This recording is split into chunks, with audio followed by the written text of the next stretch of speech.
you're willing to suffer through stuff because you know, like, this matters to me. I've done this enough to know that if I ask myself why, there's going to be layers to the answer. I just thought I was just made wrong. Human beings want to be in a relationship, and you will compromise everything to do that. Welcome back to another episode of the New Rules Podcast. It's your girl, Breezy, and I am here with Mr. Adrian Crawford. What's happening? You good? I'm doing good. What about you? I am well. I'm excited about jumping in today. Yeah, you just want to get started? I do. Okay, yeah, perfect. That's where your mind's at. Okay, so we're going to continue with the series of Magnum Opus. Mm-hmm. We are still in the echo. Yep. Which is the arguably most important part of becoming one of one. Mm-hmm. Is the first part, the foundational part, the echo. So we're going to get started with the scalpel. The scalpel is about asking yourself why. Yeah. Which is another iconic principle that we've been discussing for a very long time. Yep. Something that you wrote in the beginning is most of us are terrified to discover our own why. It's not because we don't want to know the truth. It's because deep down we already do. Yeah. So when you were writing it, what's something that you were thinking about and why did you think it was important? Yeah, I think because most of the time, I think that if we're actually honest with ourselves, I think we know a lot more than we're willing to admit. I think it's those moments when you are alone. It's those moments when maybe you've had a very a hard day, or you've had I won't say traumatic event, but you had something that really pushed your emotions a different way and made you feel some type of way, or when you've done something you shouldn't have done and then you feel bad about it. I think underneath that, we kind of know, but I think understanding that and getting to that is the crucial part, because I believe most of the times the way that our world is shaped, the way that society builds, the way that we don't ever really, we try to live like at the top level, right? We may go one level deeper than just the top level, but really everything that's happening, as we talked about, it happens out in the basement. And so you actually have to be willing to do the deep work and understand how to get really to the base of things, because that's where everything flows from. Where did the principle come from for you? The principle comes from me actually years ago, when I actually was working through therapy. One of the things I kind of came up with was this idea of just why. And so I used to do this thing called 5 minutes of real, to where I would just honestly, I would pray, but my prayer was more just where I was at. And it wasn't like one of those prayers I asked for anything. I was just venting where I was at. And then when I started to realize as I was doing that, I started to say, okay, but like, man, all right, as I was talking, I started realizing, oh man, where's that coming from? Why did I say that? Why am I here? And then as I started going wide, and I'm like, well, what about this? And I asked why again. I'm like, well, what about, and then all of a sudden I started realizing the more I could ask why, I would really start to get lower to the basement to see what was underneath it. And it became a very liberating exercise, because I started to get to real foundational truths and foundational things that were actually moving me in my life. So I feel like the question why, start with why. There's an era of time where I feel like it originated from Simon Sinek and start with why, where that premise of like purpose and infinite versus finite game just started to really blow up. Is this chapter getting at the same concept? I would say a little bit, but not really. I think for Simon Sinek, I remember hearing him, his first TED Talk that he did that had just, millions and millions of views, of like with companies, they start with why. Why are you actually doing this, right? Not what you produce, not the process of why you produce it, but why you actually produce it. And he says the best companies, they lead, they market, they do everything from why. I believe, and when you kind of move that to human beings, I believe that human beings, the way they act, the jobs they take, the way they are in their families, the way that they are in their relationships, the way they behave in their communities, the way they behave when they go out, everything that they're doing, it's a why behind that, a direction they're heading in their life, good or bad. It's a why behind that.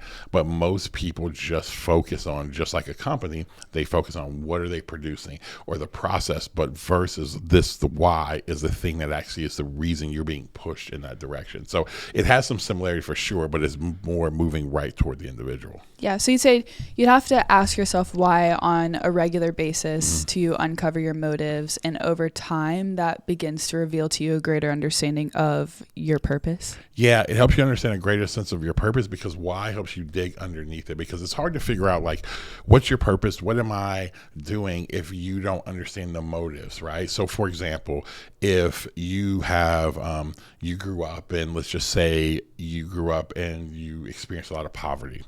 And so for you, you experienced poverty. You saw a lot of the heartaches that come with poverty. You saw at times maybe the struggle. You saw some of the violence that goes with living within a community like that, or even your own home.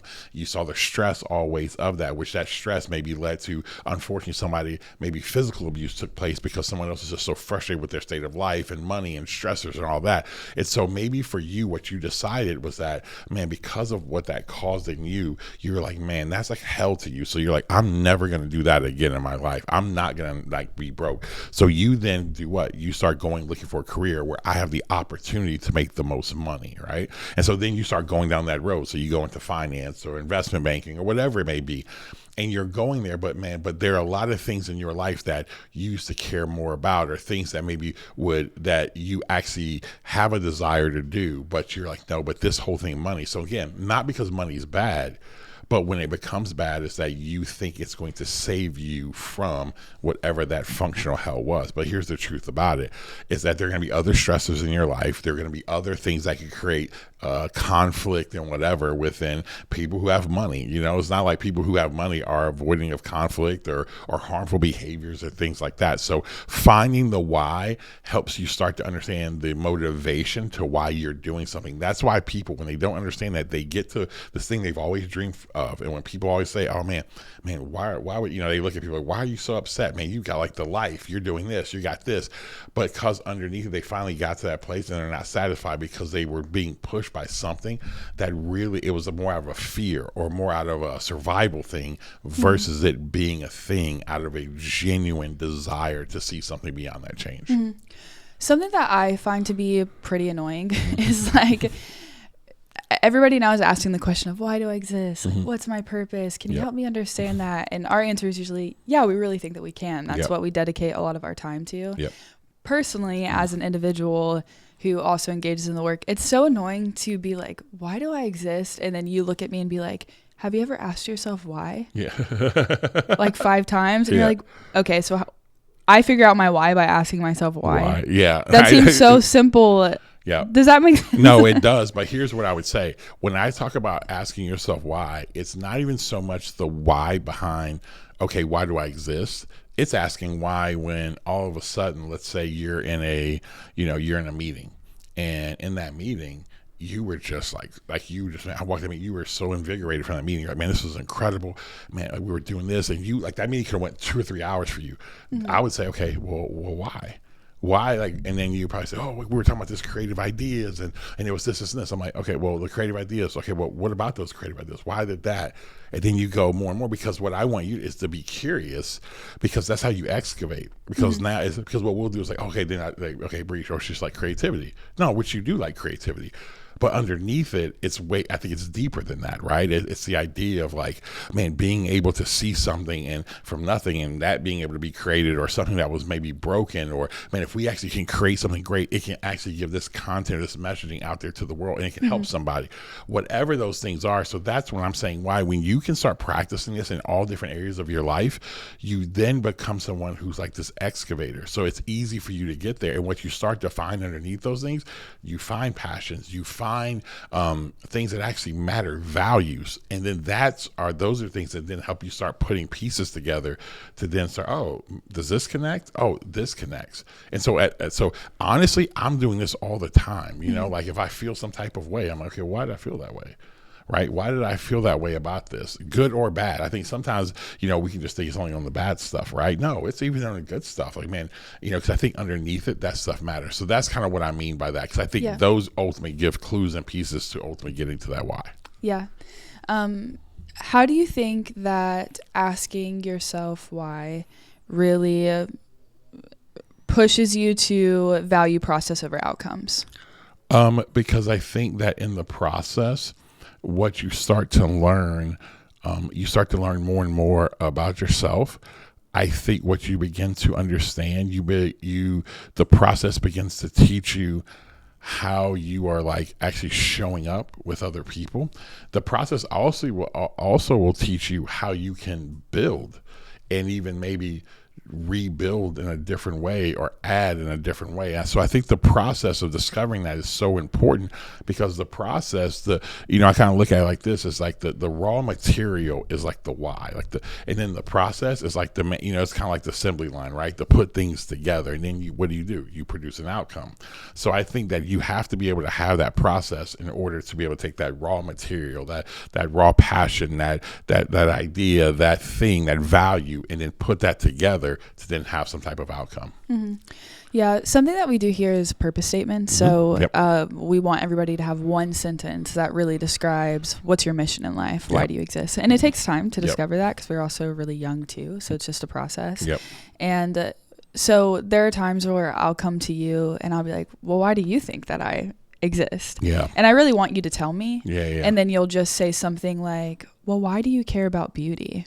And I'm like, why are you asking me why? You know? But I think that in that moment, how I usually feel, even though it's such a kind question that has such a beautiful answer, but in the moment, I feel so exposed. Why?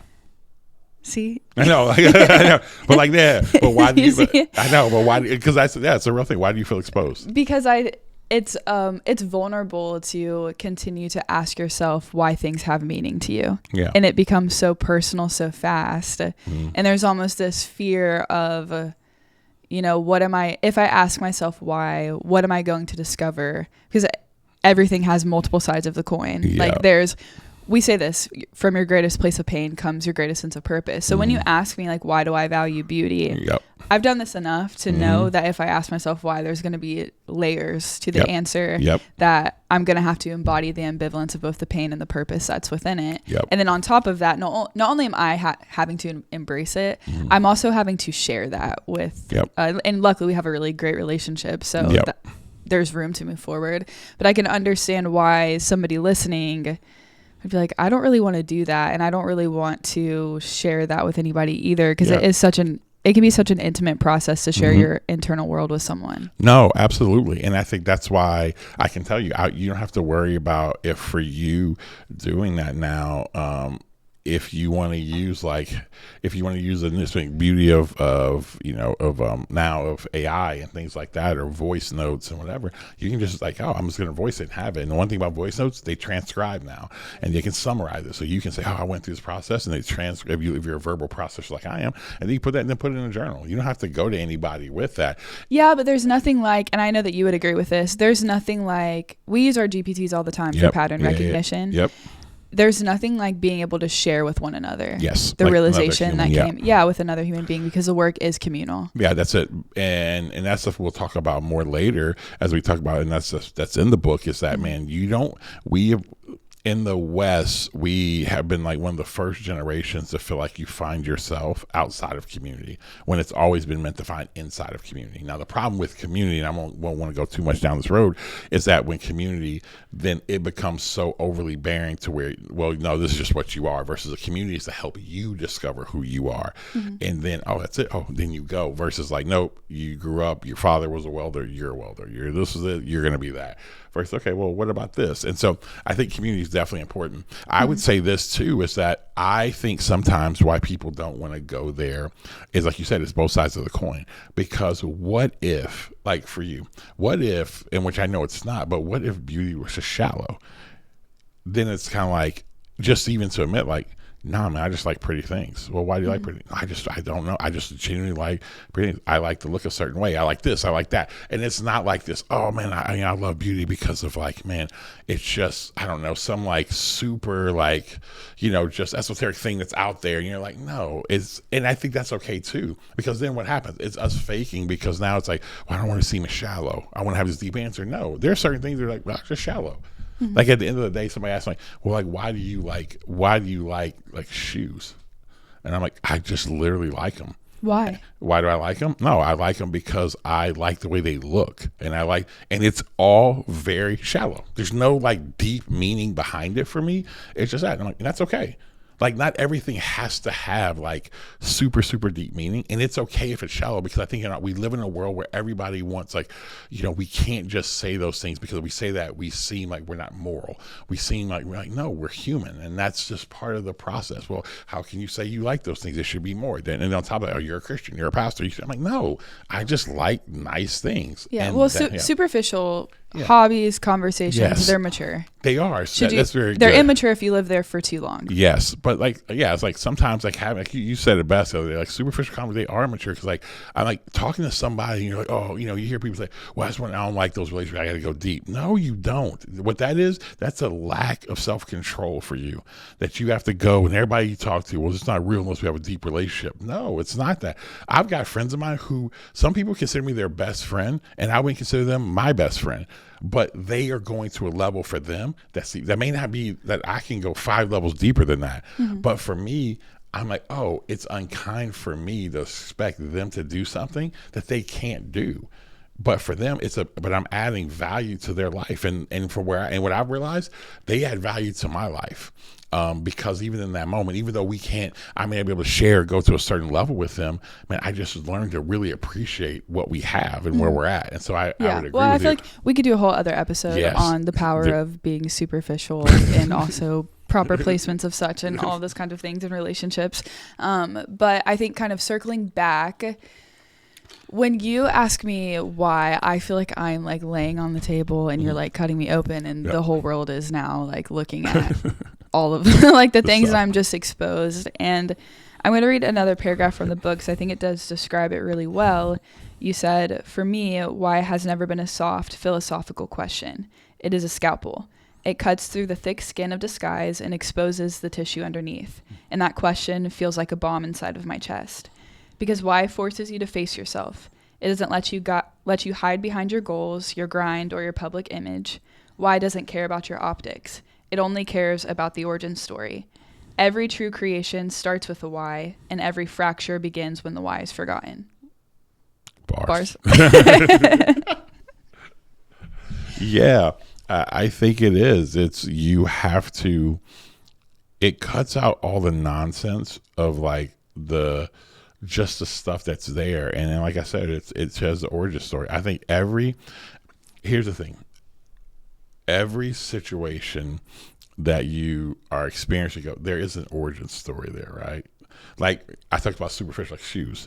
Where does the origin story start with me? The origin story started with me. The first pair of because I grew up in the era where there became designer, or like athletes had a shoe. Like that wasn't a thing, but then I'll never forget, it was Magic Johnson, Larry Bird. They were Converse, they called the weapons, right?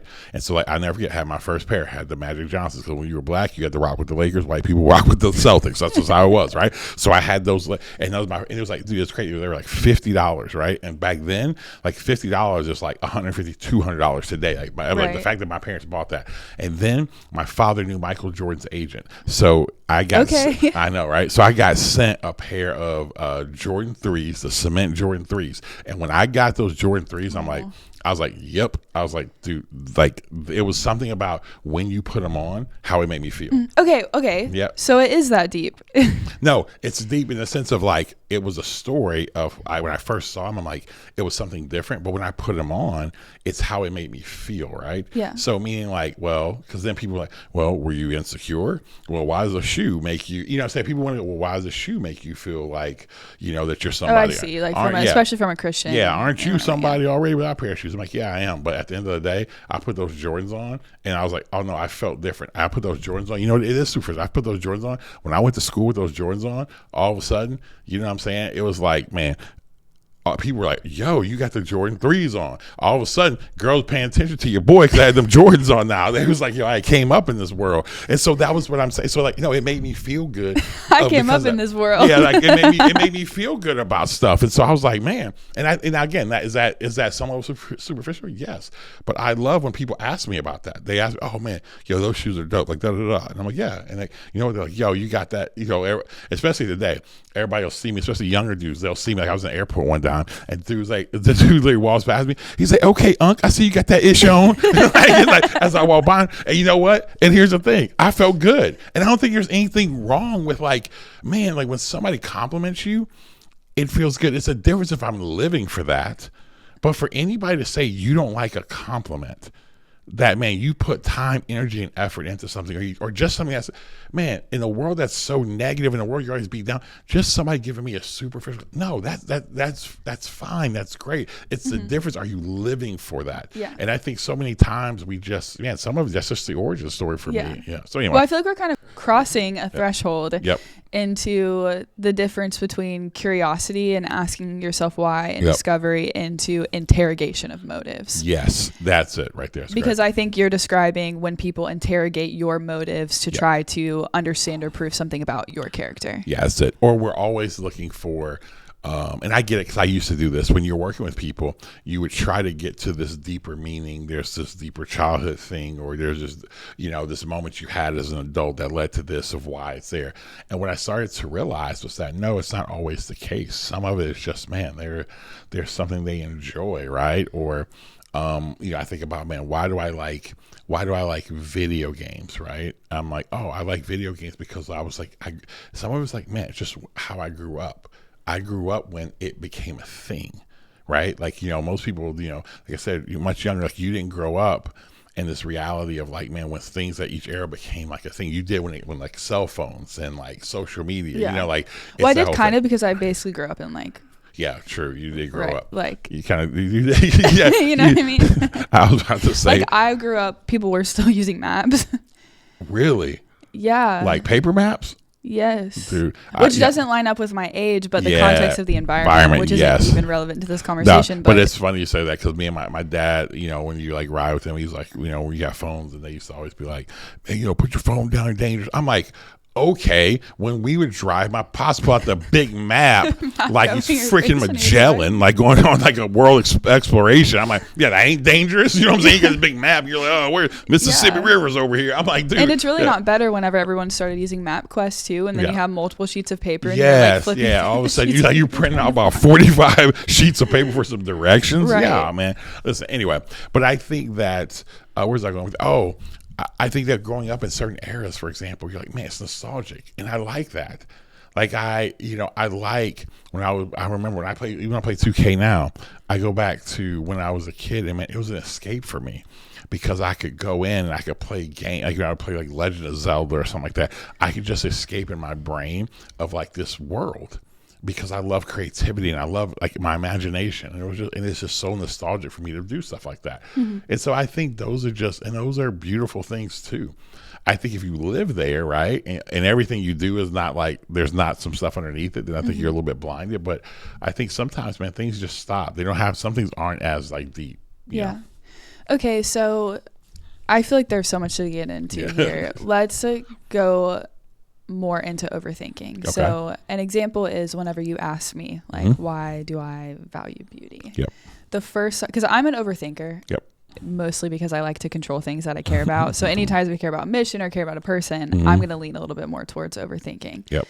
So whenever you ask me about my motives as it relates to beauty, the first thing that goes into my mind is like, oh my God, am I superficial? Like, am I fraud? Like, and I'll tell you that. I'll be like, maybe before I even discover anything else, I'll tell you, I'll be like, maybe I just like, I don't know, insert bad adjective to describe somebody who values things like that, And so I think that, whenever you're doing this process of why, how do you navigate overthinking and interrogating your intentions to the point where it's a distraction from the real answer? Yes. Okay. So what you just did. So let's just walk through that. You just said, man, the first place you go to is that, man, am I just superficial, right? And then the question I would ask next, like, why is the first place you go to think that? Because see, that's the deeper thing. Is why would you, versus being like, oh, instead of like, now that becomes a side quest you can go down and do that. But if your whole thing is trying to figure out beauty, why do I like beauty? It's like, okay, I need to pin that and come back to that at some point of why do I instantly think that when I like, it's because am I superficial? Like that's the first place you go is into a negative thing. So you don't, so what you'll do is if you go down that road, that leads to something else. But going to beauty, it's like, okay, nope, I need to talk about that. So then you can able to stay focused on, okay, no, let's not think about that if I am superficial or not. That's not really the thing. But man, no, like, okay, what about when I looked at this painting? Why did I like it? What's something I see beautiful? I like this, Starry Night, right? We talked about that, Starry Night. Okay, well, why do I like Starry Night? And then say, it's this. Okay, well, what about that? Because now it starts to get you to more than just like, you're like, oh yeah. And then all of a sudden your mind starts going through, I remember when I liked this painting, some painting that some kid in my class did. And I remember because it was so creative and he was like his world, even though it wasn't great art, but his world, he was telling me stories of characters, and you're like, oh. And so I think all those things begin to get you to be curious. And I think that's the thing in this world. I think actual innovation, I think changing ideas happens when people are curious. Curiosity does lead to wonder, and I think wonder creates good stuff. I think that's what we've lost. We've lost the ability to be curious in this world. And when you lose that ability, we don't create new stuff. We just regurgitate the same crap. So why do we... kind of going the other side, because I think there's a way where in your own internal dialogue, self-talk, you can interrogate your own motives and get caught in overthinking and in different scenarios that are distracting. What does it say about me if I am interrogating your motive? So going back to the example of like you dressing how you dress, if I'm assuming that you dress how you dress because you want attention, and then I'm like, well, why would he dress for attention? Well, it's probably because of this, and it's probably because of power and influence and money and whatever that might be. What does that say about me? And is there ever any value in being curious about why other people are doing things? Yeah, I think absolutely, because I think it's what Billy Graham once said: "Let your critics be your greatest coaches." Right? And what he meant by that was not that you take everything. Oh, they say, and you're like, nope. What they're saying, I'm listening to everything because you think about a coach, right? Your coach tell you something, you do it. No, you let it just. Oh, they said this. Okay, well, let me just check. Am I doing this for some crazy superficial reason because I want power? Well, okay. Then can you honestly answer that question? No, I don't think I am. Then if you're like, well, I don't know, then maybe you ask something, and I'll get back to your question. Well, then maybe I ask somebody else. Ask somebody close. Hey, do you think So you're talking about being the recipient? Yeah, being the recipient. Yeah, somebody else. But I'm gonna get to what you're saying. But then when it comes to that person, I think that once you kind of do that, then when it comes to that person, I do think that you have to, if you can get to trying to figure out, not that you're trying to psychoanalyze them, but what I think it does is that when you can get below just the surface of what they just said to you, it actually will teach you to have empathy for people. Because, for example, I was dealing with a situation that me and you talked about the other night with someone who was near and dear to me, and kind of it's gone a little bit wonky, right? And in that, what I have is that I was mad because of an interaction. But here's what happened. I started, because of doing this stuff, I know where that comes from. So what it did though, is that it gave me a little bit more empathy for them, because I was like, I know where this is coming from. You can say, because what happens knowing what this person has said to me, it started making me feel some type of way, questioning certain things. I'm like, no. That's not true because of this, and this. So I proved that what I was saying was not true. But now I'm like, oh, but I know where this is coming from. And I know the track record of this person, and I know what So it gave me more of a sense of relief, because what I would have done normally, I would have stayed in a place of just frustration, anger, shame, mad, whatever, for just weeks because of that situation, because I was questioning myself. So I think sometimes it's okay to question or figure out what somebody's doing, because I think it'll help regulate you sometimes. Because if you start to realize oh man, that's coming from a bad place in them, then all of a sudden you're like, man, all right, what can I learn? But also realizing that the velocity of how they shared it, the intensity of how they shared it, that's from something else. Yeah. You know what I mean? And so versus it being just I think the difference too, though, is that you guys had relational equity at one point in time in a true mutual relationship. Yes. Whereas I feel like now maybe there's a little bit more of the assumption that I get to be a surgeon into anybody's life. Yes. And that part, no, that right there is normally, if you watch people and that's where they're going, to me, I'm just telling you this, it becomes a telltale sign of people's personal avoidance, and their lack of awareness. Because the first place you go, if people you don't know, And you're like, oh yeah, I bet you, you know, like, but even like when it goes beyond, like, okay, you may think a thought, but when you're willing, like, that's what trips me out about the internet. When you legitimately take your time to like write something or post something. For example, when you post a video of like, hey, you know, that whole thing, hey, I wasn't going to do this, but my followers, like, I'm like, you got 8 followers, right? My followers wanted me to talk about this issue, you know, and then you start just like going off on somebody you don't even know. First of all, I'm like, dog, like, do you not have anything else to do with your time? It's a difference if you're using that point or that thing that someone to go to a bigger meta issue that you see that's being happening in our world and culture. But if it's just to go and attack one person, that's all I'm doing is just attacking the person, giving no solutions, just saying I'm just calling things out because, you know, you'll say I'm a truth teller and it's just, dude, there's something wrong with you. There's something generally wrong with you that you won't actually deal with your own crap. Because I'm like, life is too fast for me to be sitting here making videos about, like, you know, and when I was younger, I get it, because all of a sudden you're trying to make a name or you're trying to do stuff like that. But where I'm at, I know for me, where I'm at in my life, I'm like, yeah, man, I only have so much emotional energy, and I'm definitely not going to be doing that, worry about another man. Like, I just can't do that. Okay, so we talked about how asking yourself why reveals a deeper level of meaning that does reveal levels of liberation from origin narratives. And then we're also talking about how there's wisdom that is required when you are trying to discover somebody else's why and motivations. And there's relationship and mutual relationship that's necessary in order for that to even be a productive conversation. 9 times out of 10, you should be focusing on yourself. Why do you think that when you ask people why, especially the more high functioning a person, why do you think that we give press release responses? Because it kind of goes back to what we talked about with method acting. We have just been trained to put on an on-stage performance. So it's just second nature. We have been trained to look a certain way. Our parents, you know, it's man, make sure you don't embarrass us. Make sure, you know, how it is you're going out, do this. So you naturally just learn to perform. And I also think that if we're actually honest with people, we're performing because we're worried about what they would think. You know what I mean? Like, if all of a sudden someone just said something, you know, hey, well, why do you like this? You're like, because I just like nice things. No, but why do you like it? Like, no, I really like the way I look at nice things. People aren't going to say it, because why?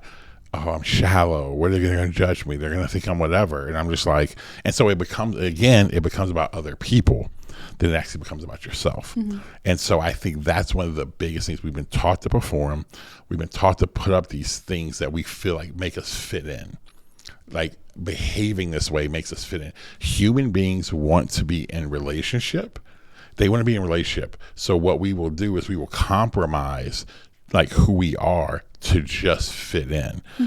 Even though it's a false relationship, it's a false fitting in, we'll do those types of things in order to just do that. So I think that's the reason why people crave to be in a relationship, and we just project that now only way I'm going to fit in is I got to say the right answer in order to be in the inner circle. So when someone has just grown, or so when someone has really started to give false answers for why they do things and built that habit over time, I feel like you eventually just become disconnected from the original narrative.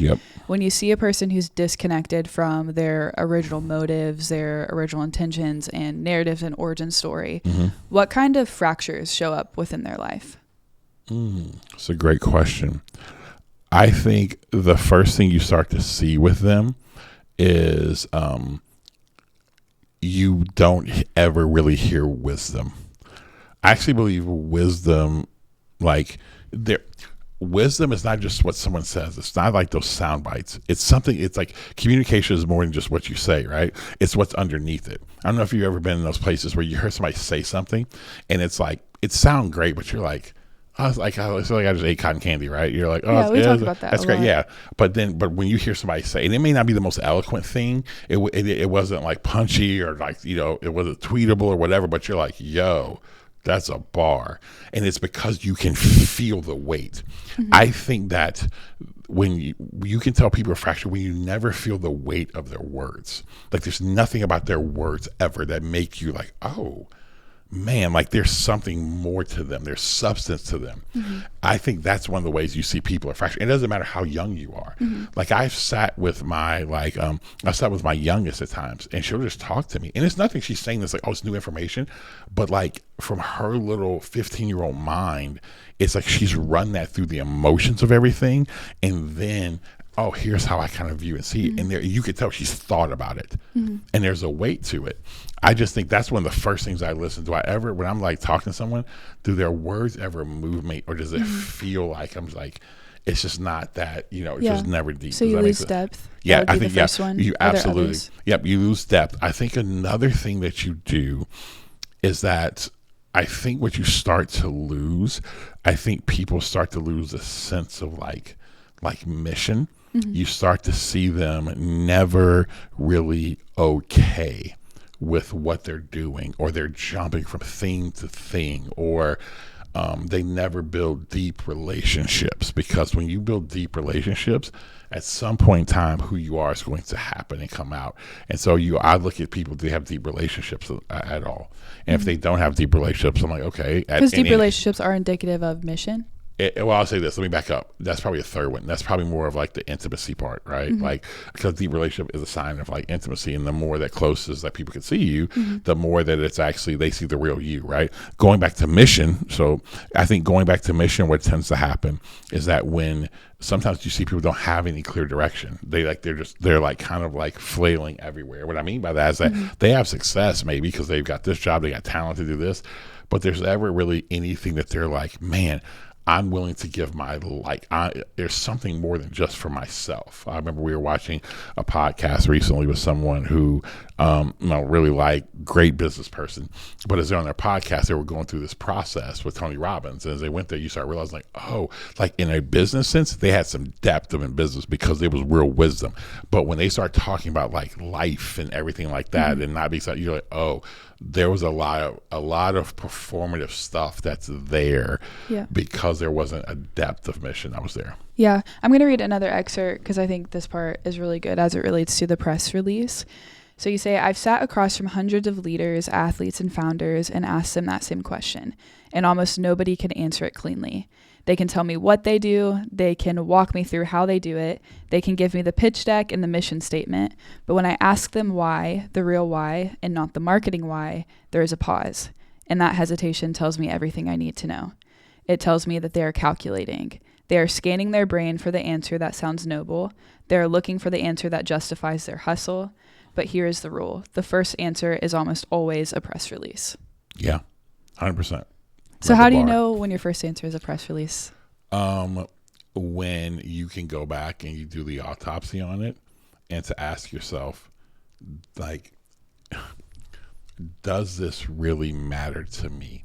Does that thing that I talk about, that value, that kind of like, statement I made that, when people start talking about, oh man, I'm here because I want to see like, I don't know, I want to see the world better. And you're like, okay, like a lot of times, and I won't get into that, but like, well, the thing about the press release is that it's always a little bit true. No, it's just not the truest. Yes, 100%. That's a great point. It's not the truest essence of who you are and what really matters to you. And again, it goes back to when I always quote the book, Let Your Life Speak.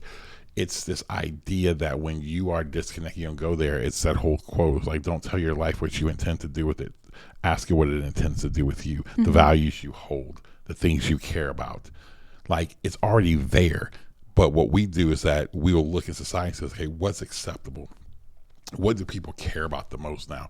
I will make these virtues and values I hold now, because it goes back to what we said.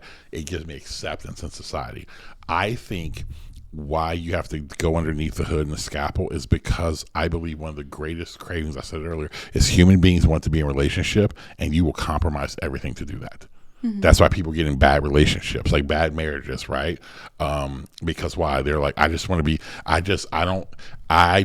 be so in a relationship, I am willing to just Photoshop so much of my life just to be accepted by this person. And then that's why when someone wakes up, that's why they talk about the year 7 thing, right? Because at year 7, you're not gonna like they're performing like that becomes so exhausting. So you get to year 7, it's like, yo, who is this person?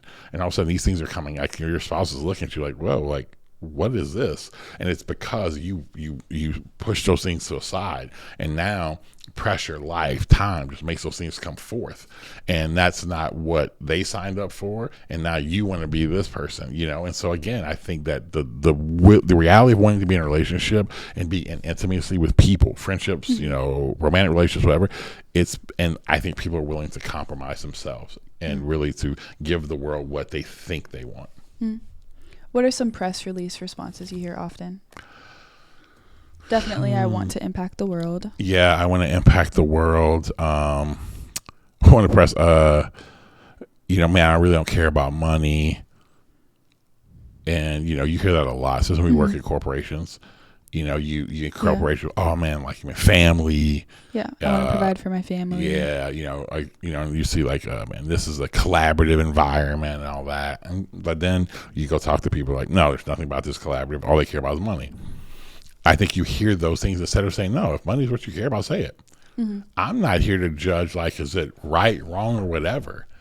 It's like, but if that's what you care about, then say that, because here's the thing. At least people know that. They already know that, versus you just lying, and you're lying to yourself. And then you get frustrated with people when they're like, yeah, I'm not, it's, you're wanting these people, because here's what I would say. A lot of times, especially in business, people will like say they have these values, right? They really don't have these values. And then what they'll get mad about is that they can't find people who have those values. Or if it's about money, then the person who worked with them will leave to go somewhere else to get more money. And they're mad at that person because they're like, well, no, they're not committed. We're about value and team here. They're like, no, you're about money. So there's no difference. You know what you did? They just went to do exactly what you're doing. Nothing wrong with that. But I think that that's where we put these press releases out because we don't want to seem a certain way, right? You can see like, so here's one, like people are like, oh man, I like, see, here's a lot. I mean, I just love being a parent. This is the truth about it. If you let parents really be honest, they love their kids, they'll sacrifice their kids.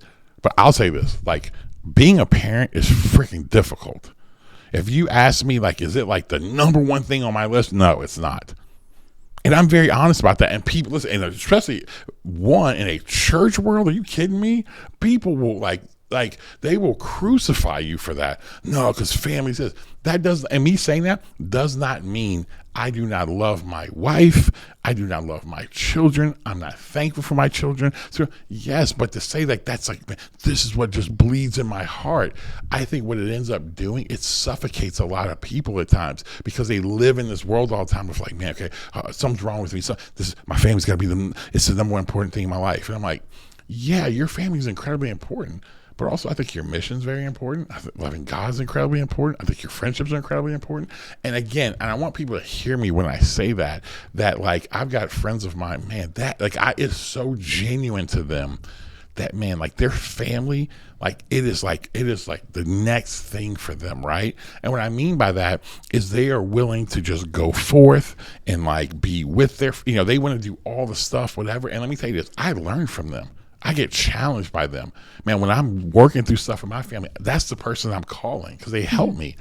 But then they call me when it's something else. And again, even me saying that, people will go to a thing of where now they will, we talked about earlier, they'll project what you think. Oh, so you care more about mission, these things more than you actually care about your kids. Or, you really don't care about family. You really don't care about marriage. Yeah. I think that's where sometimes people like, be honest. It's okay.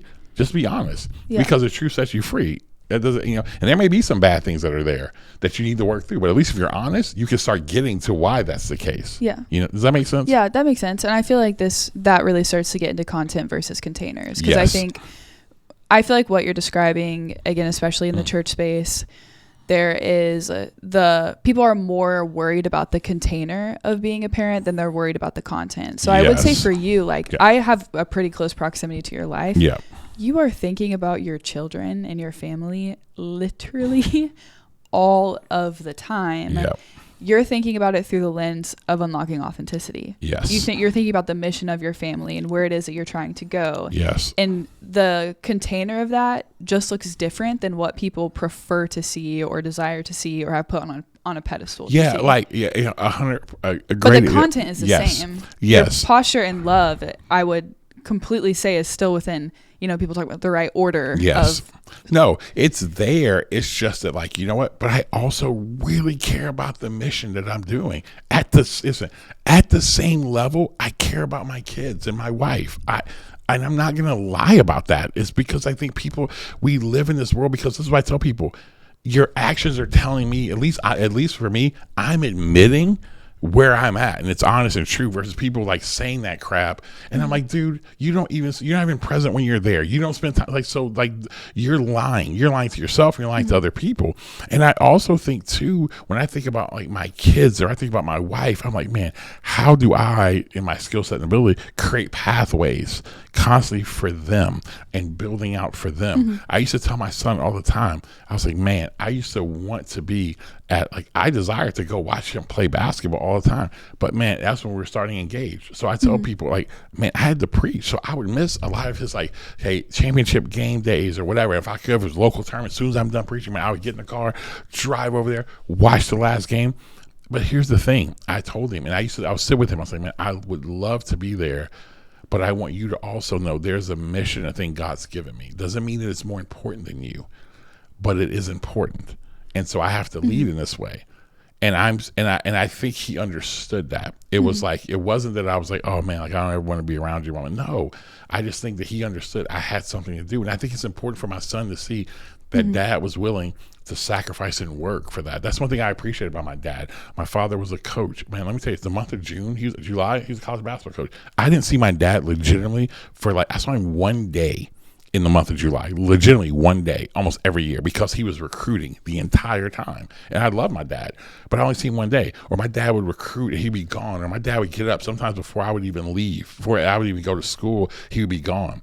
And then sometimes, man, they would play practice, he had film late night. He would get home at 9 o'clock. We'd talk for maybe like 30 minutes, 45 minutes, do whatever. And then and here's the thing. I knew my dad was actually like he was working, providing, moving forward. I never saw that as like my dad didn't love me or care for me. I just saw my dad had to provide. I realized, and maybe it's just God let me connect this, that I was like, man, my father, I'm able to do the things I'm able to do because he works his tail off to give me that opportunity. You know what I'm saying? Right. Though I would have loved my father to be at every single one of my games, but I know when my father wasn't at my games, he wasn't there just because I got nothing else. Right. Yeah. Anyway, so I know we went down that road, but I want to tighten up just because we're coming to the point where we want to wrap up. Yep. We talked a little bit about the fragments of what it's like when you're disconnected from the deeper meanings of why. Yep. What does life have to offer when you do live connected to those deeper meanings? I think what it begins to do, I think you start to find like freedom. I think you find joy. You're willing to suffer through stuff because you know, like, no, this matters to me. I know my why behind this. So you're willing to like suffer for it. You're willing to go through it because you're like, no, this really does matter. I mean, when something matters for you, you'll go through hard stuff for it. And so you realize like, and what it also does, here's what it gives you, it anchors you. Because just because something's not going well and you're moving down a pathway that you know the why behind it, you're willing to say, no, it's not because I'm bad or something's bad. It's just the reality that I am just right here, right now in this moment, if that makes sense. Yeah. And so I think across the board, that's just kind of where it's at, man. And I'm just super thankful, to when you're connected like that, to watch people get connected, it changes the ball game, man. It literally changes the game when you see somebody like, oh, they understand why they're doing stuff. Yeah. They actually are more confident. They actually are, they move with greater authority. They're not beating themselves up so much anymore. They actually, they're not always seeing themselves as these like wicked, evil people because maybe the first initial response of like, man, somebody get angry. And what they would just do is like, I don't know why I'm always getting angry. Yeah, but it's not driven by like shame. It's not. Yeah. It's not driven because you're just a mean person. It's driven by, it was this thing. And now they start figuring, okay. And now it doesn't mean, but you actually can get better. Yeah. And so I think those are the things I think it starts to liberate and free people a lot. So what has it meant to you? I think I'm alive, like legitimately physically alive, because of the integration work, because I think that for so long, there were so many negative voices I would hear. I just thought I was just made wrong. I thought I was just literally made wrong. Why am I sad all the time? Why am I, why do I care about emotions? Why am I like, I can't be like everybody else. And and I think different, I think ahead, whatever.